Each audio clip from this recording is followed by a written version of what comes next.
မင်္ဂလာပါခင်ဗျာဒီနေ့မျှဝေပေးမှာကတော့ရွှေချင်းငွေတီကိုတောင်ဖန်တီးနိုင်တယ်ဆိုပြီးတော့တချိန်ကနာမည်ကြီးခဲ့တဲ့ရသေးကြီးဥခန့်တီရဲ့အကြောင်းကိုမျှဝေပေးသွားမှာပဲဖြစ်ပါတယ်ခင်ဗျာ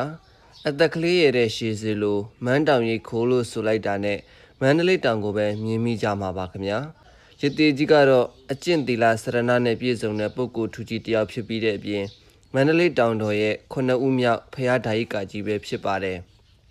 ရသေးကြီးကိုတော့ရမဲသိန်းမြို့နယ်အနောက်ဘက်ရွာတာကုန်းရွာမှာအဖဦးရွှေလအမိဒေါ်ခိုဦးတို့ကမြန်မာတက္ကရာ1229ခုနှစ်ဝါကောင်လပြည့်ကျော်9ရက်နေ့မှာမွေးဖွားပြီးတော့ငယ်နံမီကတော့မောင်ဖိုးမောင်လို့ခေါ်ပြီးအရွယ်ရောက်လာတဲ့ခါမှာတော့ဦးကျော်မောင်လို့လည်းခေါ်ကြပါတယ်ရသေးကြီးဦးခန့်ဒီကိုမမွေးခင်သူ့ရဲ့မိခင်ကထူးခြားတဲ့အိမ်မက်တွေကိုမှတ်ခဲ့ပါတယ်အဲ့ဒါကတော့လတဆောင်ကထိန်ပွဲပင်မှုချိန်သေးတဲ့ဤချိန်ခါမတိုးခေါ်ရွှေတင်ကန်းတန်းကြစီစရာကြက်တိကာတာယာလို့ဂျင်းနူဝတ္တနာဟေမာကူးချိန်မှုဗိစာခေါ်လာအထူးမှာနက်ခတ်စုံမျိုးဆိုတဲ့ရာသီပွဲအမျိုးအစားကိုမိခင်တော်ခိုဦးကထူးဆန်းစွာအိမ်မက်မှတ်ခဲ့ပါတယ်အိမ်မက်ရဲ့အဓိပ္ပာယ်ကတော့သမုဒ္ဒရာပြင်ကျဲရေပင်လယ်အတွင်းမှာရွက်လေလေးတစ်စီးကိုတယောက်တည်းစီးပြီးတော့သမုဒ္ဒရာလေးစင်းကိုလှည့်လည်နေစင်မှာပဲကြီးမားတဲ့လိုင်းလုံးကြီးတွေကတက်လာပြီးတော့ဒေါ်ခိုဦးရဲ့ရွက်လေအနာကိုရောက်တဲ့အခါမှာတော့ပျောက်သွားတယ်လို့အိမ်မက်မှတ်ခဲ့ပါတယ်ဒါတွေမကသေးပဲနဲ့နေနဲ့လနှစ်ပါးကိုကြည့်နေရင်သူမရဲ့ကရင်းတို့ဝင်လာတယ်လို့လည်းအိမ်မက်မှတ်ခဲ့ပါသေးတယ်မောင်ဖိုးမောင်ခေါ်ဦးရသေးဟာဥခန့်ဒီဟာအသက်9နှစ်သားအရွယ်ရောက်တဲ့ခါမှာတော့လော်ကီလော်ကုတ်တရာမှာကျွမ်းကျင်တဲ့တိန်ကုန်းကျောင်းတိုက်ဆရာတော်ကြီးထံကိုမိဘများကပညာသင်ဖို့အနှံခဲ့ပါတယ်မောင်ဖိုးမောင်ဟာကြံကလေးတွေထက်ပိုပြီးတော့ညံထက်မြက်တာကြောင့်73နှစ်သားအရွယ်မှာတာမဏေဘဝသို့မိဘများကသွင်းပြီးတော့တာမဏေဘွဲ့ခန့်တီဆိုတာကိုရလာခဲ့ပါတယ်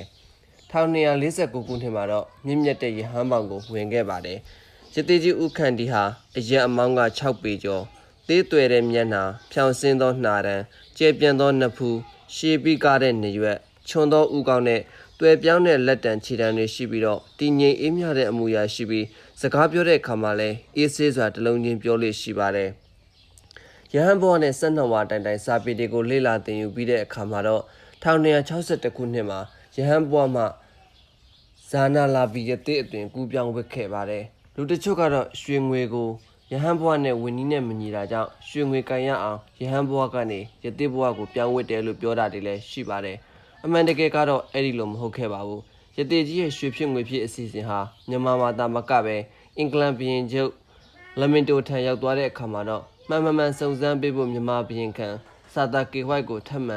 ်ဆင့်ညွှန်ကြားခဲ့ပါတယ်ဘုရင်ခံကနေပြီးတော့တဆင့်ရန်ကုန်ရဲမင်းကြီးဖြစ်တဲ့မစ္စတာစကော့ကိုထပ်မံခိုင်းစေခဲ့ပါတယ်မစ္စတာစကော့ကတော့ရသေးကြီးထံသွားပြီးတော့ရွှေဖြစ်ငွေဖြစ်အစီအစဉ်မှန်သွားဖို့စုံစမ်းတဲ့အခါမှာရသေးကြီးကမင်းပြန်ရွှေလုတ်ပြီးရင်ငါခေါ်လိုက်မယ်လို့ပြောလိုက်ပါတယ်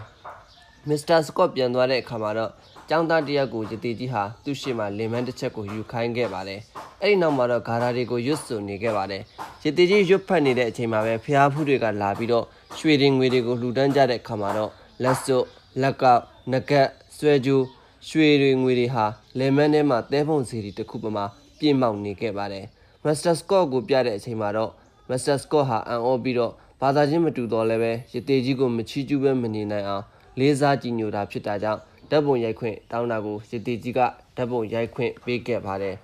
်အင်္ဂလိပ်ဘုရင်မဝီတိုရီးယားဘုရင်မကြီးနဲ့ဘုရင်အဆက်ဆက်ဟာရသေးကြီးကိုအာဇာနည်အရှင်သူမြတ်ဘွဲကိုပေးပြီးတော့မိရထားတင်းမောတို့ကိုအထူးတန်းအခမဲ့ဆက်ကပ်ထားပါတယ်တောင်ခွင်သာသနာပိုင်ဆရာတော်ဘုရားကြီးကတော့သာသနာဟိတဒဇနာယကဘွဲတစ်စိတ်ကိုချီးမြှင့်ခဲ့ပါတယ်ရသေးကြီးဥခန့်ဒီဟ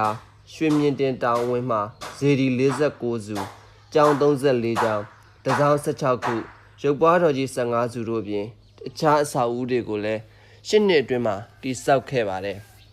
1985ခုနှစ်မှာတော့မန္တလေးတောင်ချေစန္ဒမုနိဖျားနဲ့တထုံမြို့ရွှေဆိုင်ရန်ဖျားမှာကြောက်ချက်ရည်3000ကျော်ရှိတဲ့ပိဋကတ်တော်အထာကထာများကိုကြောက်ထက်အခရာတင်ခဲ့ပါတယ်ကြောက်တော်ကြီးအာနန္ဒာအာယုံခံတစောင်းအုတ်ဆောင်တစောင်းနဲ့များစွာသောဖျားတစောင်းကျောင်းကန်တွေကိုလည်းတိဆောက်မွမ်းမံခဲ့ပါတယ်တီဘောပင်ပါတော်မူပြီးတဲ့နောက်မှာတော့ဥခန့်တီနဲ့ပတ်သက်တဲ့သတင်းတချို့ထွက်ပေါ်လာပါတယ်တီဘောမင်းနဲ့ဥခန့်တီဟာရုပ်ချင်းစင်တာကြောင့်ပါတော်မူပြီးတော့ရတနာဂီတိမှာရှိတဲ့တီဘောမင်းဟာရသေးလူထွက်ဥခန့်တီဆိုပြီးတော့သတင်းတူတွေထွက်လာတာကြောင့် အင်္ဂလိပ်အစိုးရကလည်းဒွိဟဖြစ်ပြီးတော့ရတနာဂီတိမှာရှိတဲ့တီဘောမင်းဟာတီဘောမင်းစစ်မစစ်ကိုကင်းဝင်မင်းကြီးကိုမေးတဲ့အခါမှာတော့တီဘောမင်းစစ်မစစ်ကျွန်တော်မသိနန်းတော်တွင်ဘရင်အဖြစ်အုပ်ချုပ်ခဲ့သူဖြစ်ကြောင်းသာသိတယ်လို့ရွက်ဖြေခဲ့တယ်လို့လည်းကြားပူးပါတယ်ရသေးကြီးဟာမြို့ပေါင်း22မြို့ဌာနပေါင်း51ဌာနတို့မှာရှိတဲ့တာသနိကအစာအုပ်တွေကိုပြုပြင်မွမ်းမံနေစဉ်မှာပဲ1309ခုနှစ်မှာကိုတချမ်းလေပြတ်ခံရပြီးတော့1310ခုနှစ်ပြာသူလာပြည့်ကျော်တောက်ကြနေနနက်3နာရီအချိန်တက်တော်82နှစ်အရွယ်မှာဘဝနှစ်ထံပြန်လွန်တော်မူခဲ့ပါတယ်လူတချို့ကတော့အရှင်ထွက်တယ်လို့ပြောကြပါတယ်ဒါပေမဲ့ဒီသတင်းဟာမမှန်ကန်ခဲ့ပါဘူး1312ခုနှစ်တဘိုရဲလဇန်10ရက်နေ့ကနေပြီးတော့တဘိုရဲလပြည့်နေ့အထိရသေးကြီးဥခန္တီရဲ့ဇာပနအခမ်းအနားကိုစီကားတိုက်မြိုက်စွာကျင်းပပြီးတော့မိသကြိုပြုခဲ့ကြပါတယ်